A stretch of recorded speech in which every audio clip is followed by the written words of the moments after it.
Hello viewers, প্রদীপ ভট্টাচার্য মার্কিন যুক্তরাষ্ট্রের new York থেকে সকলকে সুস্বাগতম। আশা করি দেশে বিদেশে সকলেই সুস্থ এবং নিরাপদে আছেন। স্বর্গ নরক অথবা দোজক বেহেশত এগুলো কি আসলেই বিদ্যমান? বৈজ্ঞানিক দৃষ্টিকোণ থেকে ব্যাখ্যা করতে চেষ্টা করব। খুবই নিরপেক্ষ দৃষ্টিকোণ থেকে আলোচনাটা শেষ অবধি শুনবেন বলে আশা রাখি। বিজ্ঞান একটি পরীক্ষিত সত্য, যা পরীক্ষা দ্বারা প্রমাণিত হয় না। বিজ্ঞান তাকে বলে হাইপোথিসিস। স্বর্গ নরক পরকাল আত্মা এগুলো প্রত্যেকটাই একটা হাইপোথিসিস, কারণ এগুলো কোনো পরীক্ষিত সত্য নয়। এগুলা ধর্ম গ্রন্থের একটা দাবি। এখন বৈজ্ঞানিক দৃষ্টিকোণ থেকে আমরা কিভাবে ব্যাখ্যা করব? এই পৃথিবীতে প্রত্যেকটা বস্তুই একটা শক্তি। যদিও এগুলা জড় হিসাবে আছে, কিন্তু এগুলা শক্তি হিসাবে নিজেকে প্রকাশ করছে।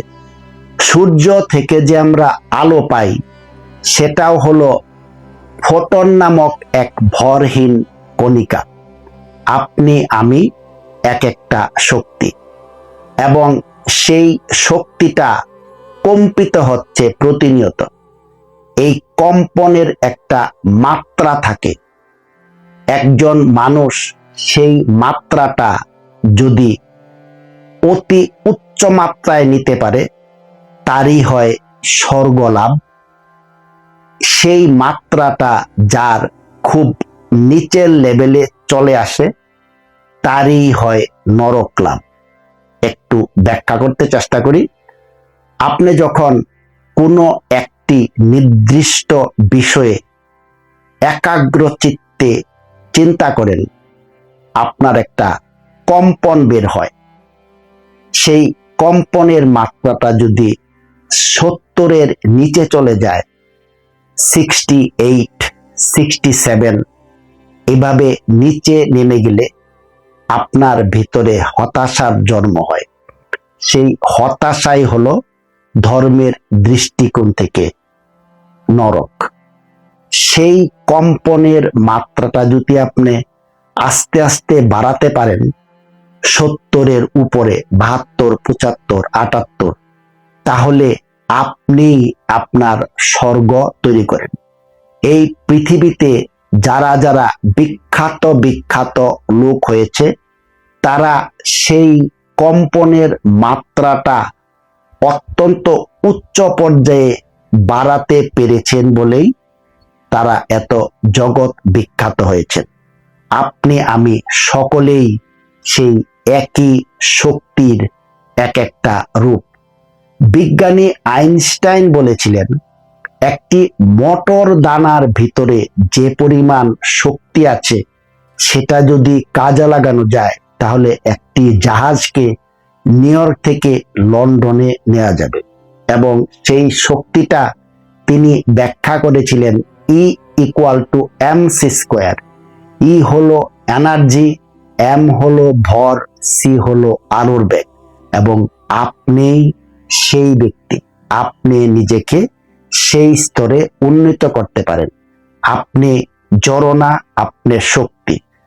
আপনি যতক্ষণ নিজেকে জড় ভাববেন, ততই আপনি নরক যন্ত্রণা ভোগ করবেন।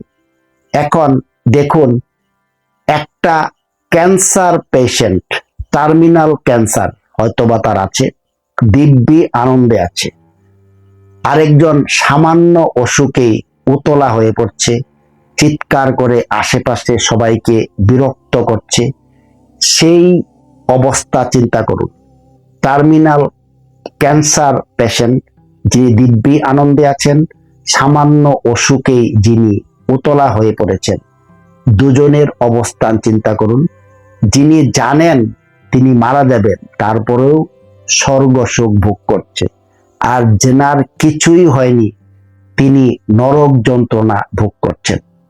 আপনি মনে করুন একটা আম খাবেন বা একটা আম খাচ্ছেন, একই সময়ে আপনি টিভি দেখছেন, অথবা আরেকটা বিষয় চিন্তা করছেন, এই আমের স্বাদটা যে আপনি ভোগ করতে পারছেন না, সেটাই হলো আপনার নরক যন্ত্রণা।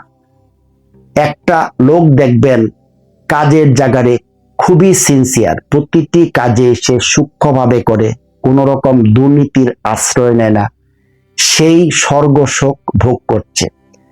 ম্যাক্সিমাম লোক দেখবেন কাজের জায়গায় ফাঁকি দেয়, কখন বাড়ি যাব, আজ ভালো লাগছে না, কাজ করতে মন বসছে না, এই যে তার মনের চিন্তা ভাবনা, সেটাই হলো তার নরক ভোগ। আপনি নিজেই আপনার স্বর্গ এবং নরক তৈরি করছেন। আমাদের জীবনে আশার কোনো কমতি নেই, কামনা আমাদের জীবনে থাকেই। গৌতম বুদ্ধ একটা গল্প বলেছিলেন। এক শিকারী বনে শিকার করতে গিয়েছে, হঠাৎ একটা তীর এসে তার গায়ে বিদ্ধ হলো। সে প্রচন্ড যন্ত্রণায় চিৎকার করছে।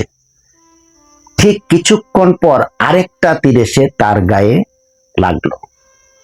যন্ত্রণাটা অনুভব করতে চেষ্টা করুন ডিয়ার ভিউয়ার্স। সেই প্রথম যে তীরটা, সেটা হলো আমরা যে কষ্ট পাই মানুষের থেকে, আমরা যে কষ্ট পাই প্রকৃতি থেকে। দ্বিতীয় তীর হলো আপনি তা কিভাবে রিয়াকশন করবেন। সেই দ্বিতীয় তীরটা হলো আপনার অনুভূতি, আপনি তা কিভাবে হ্যান্ডেলিং করবেন।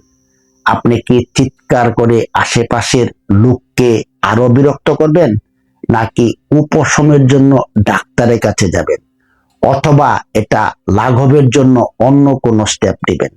আপনি কিভাবে নিয়ন্ত্রণ করবেন তার উপরেই আপনার সুখ এবং আপনার দুঃখ নির্ভর করে। আপনার নরক যন্ত্রণা, আপনার স্বর্গ সুখ, এই প্রতিক্রিয়াটার উপরেই নির্ভর করে। অর্থাৎ দ্বিতীয় তীরটা, একটা শিশু দেখবেন খুব আনন্দে থাকে, কারণ তার কোনো কামনা বাসনা থাকে না। যখনই সে জগতের সুখ বুঝতে পারে, যখনই সে বুঝতে পারে আশা তার কখনোই যায় না, তখনই সে কষ্ট পায়। ইদানিংকালে দেখা যায় কিছু লোক নিজেকে বোমার আঘাতে উড়িয়ে দিয়ে অনেক লোককে হত্যা করছে। ধর্মীয়ভাবে সে বিশ্বাস করে ইহকাল ক্ষণিকের, পরকালে অনন্ত সুখ। সে ইহকালেই নিজের যন্ত্রণা নিজেই ভোগ করল। সে বুঝতে পারল না কোনটা স্বর্গ কোনটা নরক। ডিয়ার ভিউয়ার্স, এইরকম উদাহরণ আমরা ভুরি ভুরি দেখে থাকি। এই স্বর্গ এবং নরকের কনসেপ্ট দিয়েই পৃথিবীতে ধর্ম রাজত্ব করে।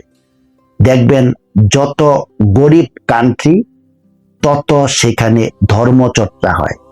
এই স্বর্গ নরকের ভয় দেখিয়ে সাধারণ লোকদেরকে মোটিভেট করে ধর্মীয় গুরুরা। ধর্মগুলা এই বিশ্বাসের জুড়েই টিকে থাকে। কার্ল মার্কস এগুলাকে বলেছিলেন আফিম। ধর্ম, স্বর্গ, নরক, এগুলো হলো ধর্মীয় আফিম। এই ধর্মীয় আফিম বড় বড় রাষ্ট্র বা বড় বড় দ্বারা ধর্ম ব্যবসায়ী সাধারণ মানুষকে ম্যানিপুলেশন করে তারা আস্তে আস্তে ধনী থেকে আরো ধনী হয়। ডিয়ার ভিউয়ার্স, আশা করি স্বর্গ নরকের কনসেপ্টটা ঠিকভাবে আমি বোঝাতে সক্ষম হলাম। আমার কোনো ভুল ত্রুটি হয়ে থাকলে ক্ষমা সুন্দর দৃষ্টিতে দেখবেন, এবং কোন জায়গায় আমি ভুল করলাম আপনারা যদি আমাকে শুধরে দেন, আমি কৃতার্থ হব। অন্য কোনো টপিক নিয়ে আবার আপনাদের সামনে হাজির হব। প্রদীপ ভট্টাচার্য, মার্কিন যুক্তরাষ্ট্র, নিউ ইয়র্ক।